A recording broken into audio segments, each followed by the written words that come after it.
दानादाने यौतकस्य प्रकामं साधु गर्हिते ददाति यदि चादत्ते तत्स्यात् सन्तति विक्रियः. യൗതകസ്യ എന്ന് പറഞ്ഞാൽ ശ്രീധനം, ശ്രീധനത്തിൻ്റെ, യൗതകഃ ശ്രീധനം, ശ്രീധനത്തിൻ്റെ പ്രകാമം ഇഷ്ടം പോലെയുള്ള ദാനാദാനി കൊടുക്കൽ വാങ്ങൽ സാധുഗർഹിതെ സത്തുക്കളാൽ നിന്ദിതമാകുന്നു. നമ്മൾ ഒരു പെൺകുട്ടിയെ കല്യാണം കഴിച്ചു കൊടുക്കുമ്പോൾ ആൺകുട്ടിയുടെ അച്ഛനും അമ്മയും ബന്ധുക്കളും അമ്മാവന്മാരും ഒക്കെ ആദ്യം വന്ന് പെൺകുട്ടിയുടെ വീട്ടിൽ വന്ന് ചോദിക്കും എത്ര തരും എന്ന്. അതായത് പെൺകുട്ടിയെ കല്യാണം കഴിക്കണമെങ്കിൽ ആൺകുട്ടിയുടെ വീട്ടുകാരാണ് വില നിശ്ചയിക്കുന്നത്. അത് വാസ്തവത്തിൽ ഗർഹിതം, നിന്ദിതമായ ഒരു പ്രവൃത്തിയാണത്. അതിനെ സ്ത്രീധനം എന്ന പേരിൽ ഈ സമൂഹത്തിൽ ഇപ്പോൾ നമുക്ക് കേൾക്കാൻ കഴിയും. സ്ത്രീധനം കൊടുത്തുകൊണ്ട് കല്യാണം കഴിക്കുന്നതും തെറ്റാണ്. അതായത് മക്കളെ വിൽക്കുന്നത് പോലെയാണെന്നാണ് പറയുന്നത്. ദദാതി ആദത്തെ കൊടുക്കുകയും വാങ്ങിക്കുകയും യതിച്ച ചെയ്യുകയാണെങ്കിൽ അത് സന്തതി വിക്രയ, സന്തതി വിൽപ്പനയായി സ്യാത് ഭവിക്കും. അപ്പൊ മക്കളെ നമ്മൾ വിൽക്കരുത് എന്നാണ് പറയുന്നത് ഗുരു. സ്ത്രീധനം മക്കളെ കല്യാണം കഴിക്കാൻ വേണ്ടിയിട്ട് പെൺകുട്ടിയുടെ അമ്മയും അച്ഛനും വില കൂട്ടിയിടുകയാണ്. അപ്പൊ ആൺകുട്ടികൾ വാങ്ങിക്കൊണ്ടുപോകും എന്നുള്ള മനസ്സ് ചിന്തിക്കരുത്. പെൺകുട്ടികളെ കല്യാണം കഴിച്ച് അയക്കണമെന്നുള്ളത് ഒരിക്കലും നമ്മളൊരു വിൽപ്പന പോലെ കരുതരുത്, ചിന്തിക്കരുത്. വിവാഹം എന്നത് വളരെ പവിത്രമായ ഒരു ബന്ധമാണ്. അവിടെ പെൺകുട്ടിയുടെ വ്യക്തിത്വത്തെ, ഹൃദയത്തെ, ആത്മാവിനെ അറിയുന്ന ഒരു പുരുഷൻ അവളെ വിവാഹം കഴിക്കണം. അവളുടെ വില അവളുടെ വ്യക്തിത്വത്തിലാണ്. അല്ലെങ്കിൽ അവൾ കൊടുക്കുന്ന സ്വർണത്തിലോ സമ്പാദ്യത്തിലോ പണത്തിലോ ഒന്നും അവളുടെ വില കാണാൻ പുരുഷൻ പാടില്ല. അങ്ങനെ കാണുകയാണെങ്കിൽ ആ ജീവിതം ദുരിതമായിരിക്കും, മാത്രമല്ല അധാർമികവുമായിരിക്കും. അത് കൊണ്ട് രണ്ട് പേര്, സ്ത്രീയും പുരുഷനും ഒരു ജീവിതത്തിൻ്റെ രണ്ട് പുറങ്ങളാണ്. വിവാഹമെന്ന ബന്ധത്തില് പുരുഷൻ അപൂർണനാണ്, സ്ത്രീ അപൂർണയാണ്. അതുകൊണ്ടാണ് അവർ വിവാഹം കഴിക്കുന്നത്. വിവാഹം വേണമെന്ന് തോന്നുന്നത് പോലും ഈ അപൂർണത ബോധം കൊണ്ടാണ്. സ്ത്രീക്ക് താൻ പൂർണ്ണയല്ല എന്ന് തോന്നുന്നു, പുരുഷന് താൻ പൂർണ്ണനല്ല എന്ന് തോന്നുന്നു. ഈ തോന്നൽ ഉണ്ടാകുന്നത് അജ്ഞാനത്തിൽ നിന്നാണ്. അജ്ഞാനം കൂടുതൽ രൂഢമൂലമായിരിക്കുന്നത് കൊണ്ട് പുരുഷൻ തൻ്റെ പൂർണ്ണത സ്ത്രീയിലൂടെ കണ്ടെത്താൻ ശ്രമിക്കുന്നു, സ്ത്രീ തൻ്റെ പൂർണ്ണത പുരുഷനിലൂടെ കണ്ടെത്താൻ ശ്രമിക്കുന്നു. ഈ അജ്ഞാനം ഉള്ളത് കൊണ്ട് തന്നെയാണ് ഈ പ്രകൃതിയും പ്രപഞ്ചവും ഒക്കെ പ്രവർത്തിക്കുന്നത്. പ്രകൃതിയും പ്രപഞ്ചവും പ്രവർത്തിക്കണം എന്ന് ഒരു നിർബന്ധവുമില്ല. പക്ഷേ അജ്ഞാനം ഉള്ളിടത്തോളം കാലം പ്രചോത്പാദനവും നടന്നുകൊണ്ടേ ഇരിക്കും. ഇവിടെ സ്ത്രീ പുരുഷൻ ഇവർ രണ്ടുപേരും ചേരുമ്പോഴാണ് പൂർണ്ണത എന്ന ഒരു തലം രൂപപ്പെട്ടു വരുന്നത്.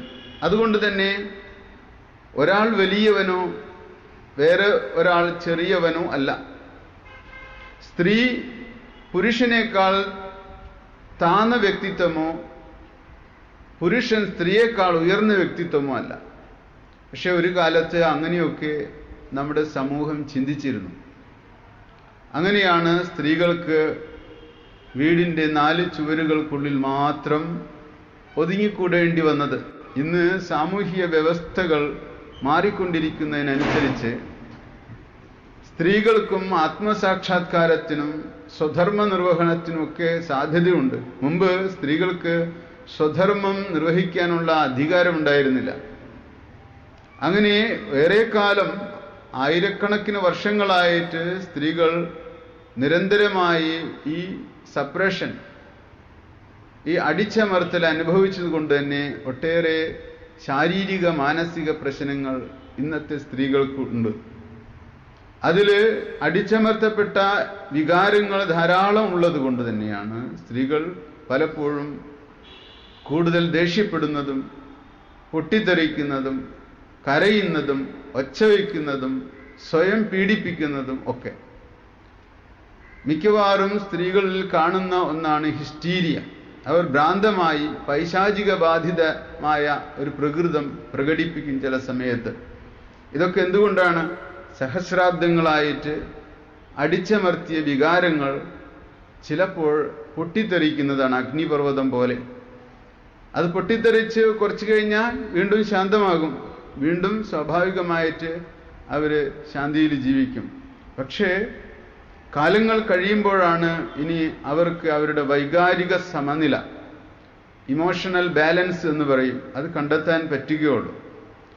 ഇതൊക്കെ നാം മനസ്സിലാക്കിയാൽ മാത്രമാണ് ഗാർഹസ്ഥ്യ ജീവിതം എന്ന് പറയുന്നത്. ഒരു പെൺകുട്ടിയെ കല്യാണം കഴിച്ച് ഭർത്താവിൻ്റെ വീട്ടിലേക്ക് അയച്ചു കഴിഞ്ഞാൽ അച്ഛനും അമ്മയും സ്വതന്ത്രമായി എന്ന് ചിന്തിക്കരുത്. ആൺകുട്ടികളെ ആഗ്രഹിക്കുന്ന വീട്ടുകാരുണ്ട് ചിലപ്പോഴൊക്കെ. വടക്കേ ഇന്ത്യയിൽ കൂടുതലാണത്.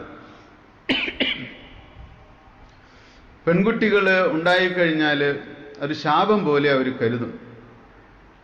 അതൊക്കെ, ആ മനോഭാവങ്ങളൊക്കെ മാറേണ്ട കാലം അതിക്രമിച്ചിരിക്കുകയാണ് ഇപ്പോൾ. ഗുരു പറയുന്നത്, കൊടുക്കുകയും വാങ്ങിക്കുകയും ചെയ്യുകയാണെങ്കിൽ, സ്ത്രീധനത്തിൻ്റെ പേര് പറഞ്ഞിട്ട് മക്കളെ കൊടുക്കുകയും വാങ്ങിക്കുകയും ചെയ്യുകയാണെങ്കിൽ അത് സന്തതി വിൽപ്പനയായിട്ട് വരുന്നു. സന്തതി വിക്രയ, ആടുമാടുകളെ വിൽക്കുന്നത് നമുക്കറിയാം.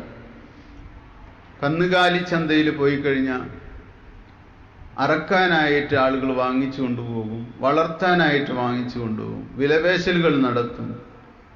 നല്ല മുഴുപ്പുള്ള പശുവിനെ മുഴുപ്പിൻ്റെ അടിസ്ഥാനത്തിൽ വിലപേശി വിൽക്കും, വിലപേശി വാങ്ങിക്കും. അതുപോലെ മക്കളുടെയും വിലപേശുന്നത് അവരുടെ ശരീരത്തിൻ്റെ മുഴുപ്പും സൗന്ദര്യവും ഒക്കെ അനുസരിച്ചിട്ട് പുരുഷന്മാർ വിലപേശുന്നു. അല്പം സൗന്ദര്യം കുറഞ്ഞവർക്ക് കാശ് കൂടുതൽ കൊടുത്താൽ കല്യാണം കഴിക്കുക എന്ന് പറയും. അങ്ങനെയൊക്കെ ചെയ്യുന്നത് തെറ്റായിട്ടുള്ള രീതിയാണ്. ഒരിക്കലും സ്ത്രീധനം കൊടുക്കുകയോ വാങ്ങിക്കുകയോ ചെയ്യരുത്.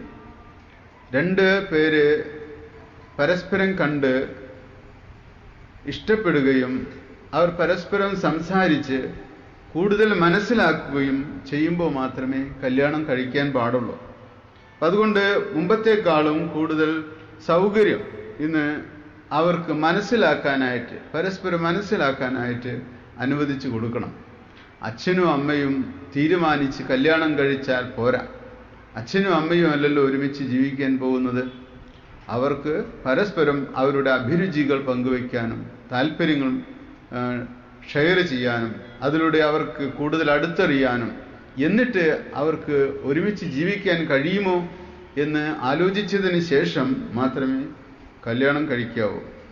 ഇന്നത്തെ കാലത്ത് ആണെങ്കിൽ മിക്കവാറും പുരുഷന്മാർക്കും സ്ത്രീകൾക്കൊക്കെ ആരോഗ്യപരമായ സുരക്ഷ കൂടി വേണമെന്ന് ഗുരു ഇതിൽ പറയുന്നുണ്ട്.